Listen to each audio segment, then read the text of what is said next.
Mediat në Maqedoni 2 ditë më parë kanë publikuar raporte se ish-komandanti i forcave të sigurisë të Kosovës, zotëri Kadri Kasrati, ka paguar mijëra euro haraq të mos shfaqej në përgjimet e liderit të opozitar në Maqedoni, Zoran Zaev. Për këto shkrime ka reaguar edhe Ministria e Punëve të Jashtme e Kosovës, duke kërkuar sqarime nga shteti fqin. Për të diskutuar më shumë në lidhje me këtë temë, ne në studio kemi ftuar ish-komandantin e forcave të sigurisë të Kosovës, zotrin Kadri Kasrati. Mirë se vini, zotri Kasrati. Faleminderit për ftesën. Çka ka në të vërtetë në ato raportimet e mediave maqedonase? Vërtet s'ka asgjë. S'ka asgjë për arsye që unë asnjëherë në jetën time nuk kam pasur kontakt me asnjë politikan jashtë Kosovës, për arsye që pozita ime si drejtori i drejtorisë për operacione para se me marr postën e komandantit ka qenë e kufizuar edhe kam pas detyrat e ngritjes kapaciteteve të Forcës së Sigurisë Kosovës dhe edhe në anën tjetër ligji nuk na ka lejuar asnjëherë ne si ushtarak që të jemi në kontakt me politikaj jashtë shtetit të Republikës Kosovës.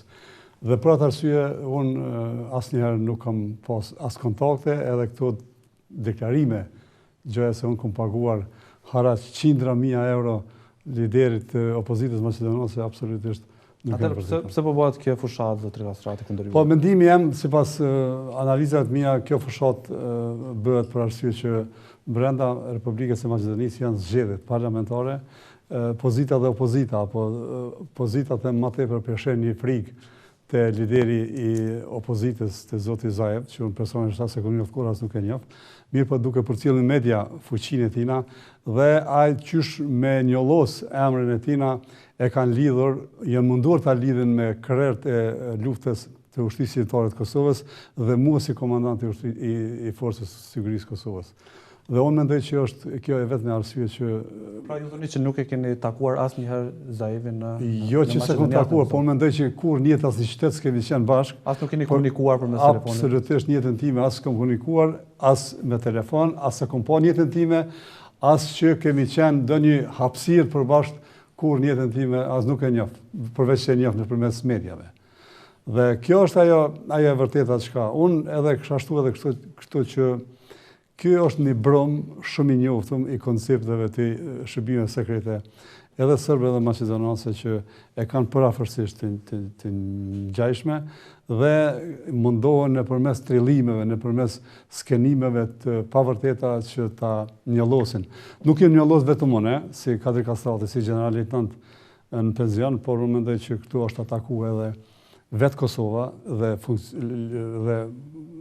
njerëzit që kanë pas pozita shtetërore në shtetin tonë, dhe unë e kam mirëprit jashtëzakonisht mirë reagimin e Ministrisë Punëve të Jashtme dhe kërkesën e Ministrisë Punëve të Jashtme nga ambasadori i Maqedonisë që të jap sqarime konkrete pse ka ndodhur kjo dhe pse njollosen figurat e Republikës Kosovës. Pra ju thoni që shërbimet sekrete janë të angazhuara në fushatën parazgjedhore në Maqedoni? Kjo edhe e tregon atë një mënyrë qetë sipërfaqe që ata janë, për arsye që ky është bromi tyne. Absolutisht bromi tyne dhe i pozitës apo VMRO DPN që udhëheqet nga zoti Gruevski. Këtë janë munduar të njollosin opozitën e vet, por unë mendoj që nuk ju jeni gatshëm të dëgjoni ato bisedat.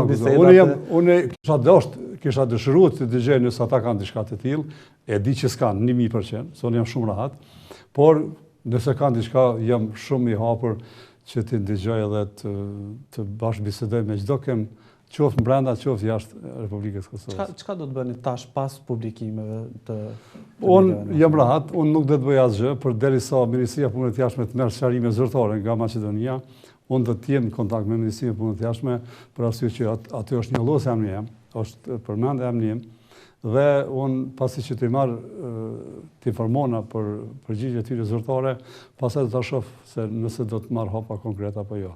Sigurisht që nuk do të lejoj askën për as Republikën e Maqedonisë që të thot pavërteta për emrin tim, që unë karrierën time gati 40 vjeçare e kam përmbyll me në drejtim që unë kam dëshiruar të jetën, jem i pastër ta përmbyll një karrierë ushtarake ashtu siç e kam përmbyllë, dhe unë nuk do të lej askën që të luan me emrin tim apo me personalitetin tem. Tha që nuk e njeh një Zaevin, por a keni ndonjë kontakt me liderët shqiptar të Maqedonisë? Kur në jetën time, as me lider Maqedonas, as me lider shqiptar, unë nuk kam biseduar direkt, as verbalisht, as me telefon, apo kam pas ndonjë kontakt tjetër. Absolutisht kur. Sa keni qenë në kryet të FSK-s, keni pas ndonjë vizitë në shtetin Çin? Jo, unë e kam ftuar shefin e shtabit të mbrojtjes të forcat armatosura të Republikës Maqedonisë, ai ka qenë vizitë unë. Nuk ma ka kthye ftesën që të shkojnë atje. Arsyet nuk i di. Mirë po, unë them që marrëdhëniet i kam pas jashtëzakonisht mira, për arsye që ne kemi bashkëpunuar nivelin ushtarak, ushtri, dhe edhe për atë arsye ne kemi disa kadet gjatë kohës që kam qenë komandant që i kanë filluar shkollimin në Akademinë Ushtarake atje të komunitetit serb dhe bosnjak, dhe të drejtën kem përdor poligonin e Krivollakut, pjesëtarët tonë kanë marrë pjesë në ushtrimet përbashkët atje edhe me forcat e armatosura të Republikës Maqedonisë. Marrëdhëniet kanë qenë shumë të mira, mirë po këto nuk ka të bëjë me ushtri. Po prapë po them politika për interesat vetat brendshme para zgjedhore ka dashur që ta keq përdor. Edhe shtetin e Kosovës, po them në përgjithësi, po në veçanti mua si një general. A ju kanë kontaktuar Ministria e Punëve të Jashtme pas këtyre publikimeve, pasi që nuk përmendet vetëm emri juaj aty? Jo, unë e kam lexuar në media që këtu ka qenë i përmendur edhe emri i deputetit Albin Kurti.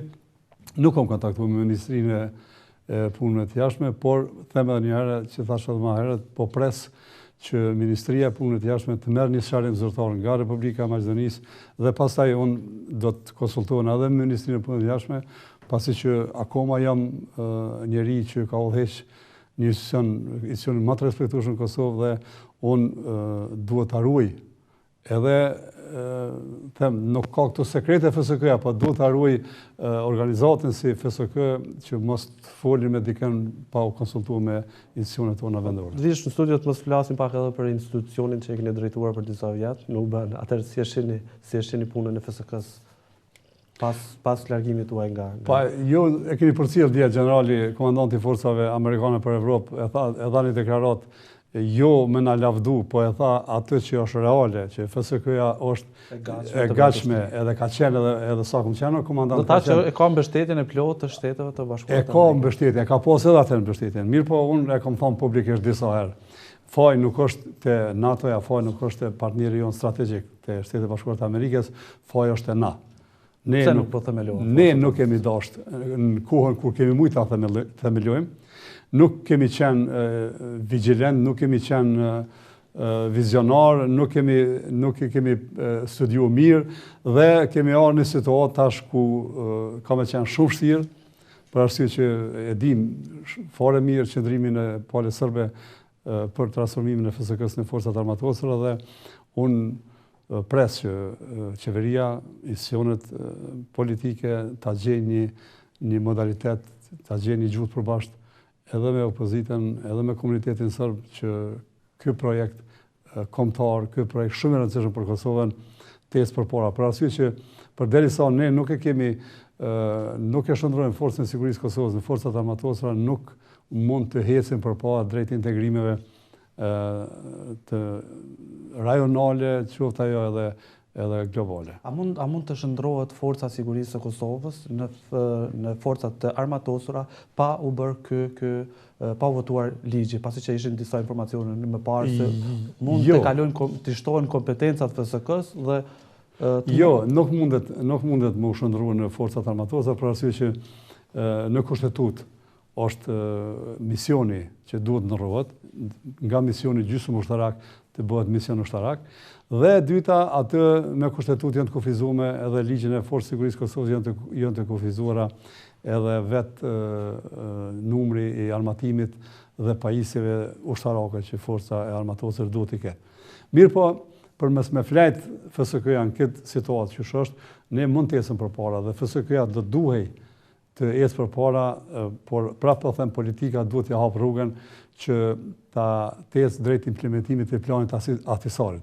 Plani Ahtisarit nuk e ndalon forcën e sigurisë Kosovës që të ketë armatim deri në 12.7 mm, të ketë minaheca deri në 81 mm, të ketë armë antiblind, dhe këto gjitha duhet një kohë e caktuar. Këto mund t'i bëj edhe tani pa absolutisht nuk, plani atisar nuk e ndalon, edhe unë nuk shoh arsye pse forca e sigurisë mos të ecë përpara në këtë drejtim.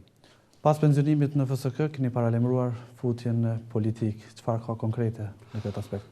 Unë akoma nuk jam kyç në ndonjë subjekt politik, kam pas bisedime mjaft me haftas me gati të gjitha partitë politike. Jam me disa më serioz, me disa kam pas vetëm kontakte, por unë siç e kam paralajmëruar, synoj të hy në politikë, por në kohën e duhur dhe momentin e duhur. Ende nuk dihet partia? Jo, ende nuk dihet, edhe unë sigurisht do të hyj në atë subjekt politik që ka atë konceptin, e ka vizionin që përputhet me konceptet e mia, me vizionin tim, edhe sigurisht jam i gatshëm që akoma me këtë moshë që kam të jap kontribut në zhvillimin e Kosovës, edhe në aspektin tjetër, në atë politik. Pra në zgjedhjet nacionale, jeni gatshëm të garoni për? Besoj që deri në zgjedhjet nacionale, para zgjedhjeve nacionale do ta bëj publike. Atëherë bisedat vetëm pas kanë përfunduar zotëri Asrati me subjektet politike? Nuk kanë përfunduar gjitha, por jemi gati që të bëjmë një marrëveshje, dhe para zgjedhjeve nacionale unë të dal publikisht se për cilin subjekt politik jam. Do të jeni në ndonjë subjekt që është aktualisht në qeverisje, apo? Nuk do të ma thellë, por sigurisht që ndonjë subjekt politik që është në përputhje me konceptet e mia dhe me vizionit.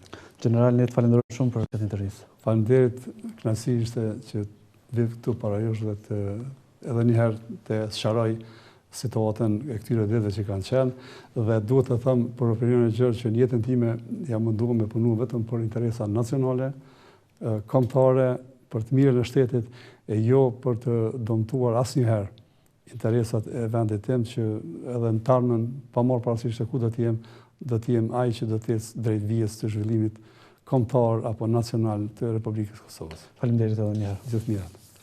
Ne të nderuar shikues, shkëputemi për disa qaste me një blok të reklamave dhe rikthehemi sërish në studio me informacione dhe zhvillime tjera të ditës.